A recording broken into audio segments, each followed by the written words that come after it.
when the Fed wants to put money into the economy, it buys bonds from the Treasury. Yes, sir. And this is how we create additional liquidity. So if we want to put money into the system, the Federal Reserve goes ahead and aggressively buys large quantities of debt instruments directly from the U.S. Treasury. Yes, sir.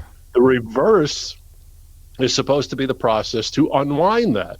So if the Fed is going to sell bonds into the open market, this is effectively their method of taking money out of the system. But if the Fed isn't going to be able to sell the bonds that it's carrying on its balance sheet and is simply going to lock them up and carry them to fruition, to maturity, they're not really reducing the liquidity.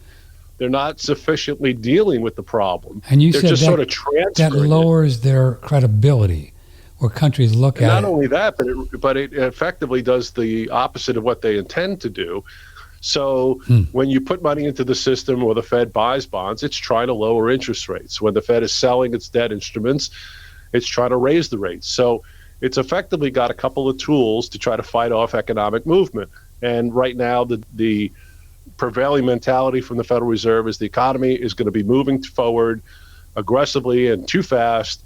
It's creating inflation. We need to slow that down. How do we do that? Well, we raise interest rates, or we use other tools that the Fed has, which is this selling or buying of treasuries. But again, if the Fed is going to get stuck and can't liquidate the massive volume of debt that it has, it's effectively not able to reduce the money supply the way it would like to. And that will create other problems going forward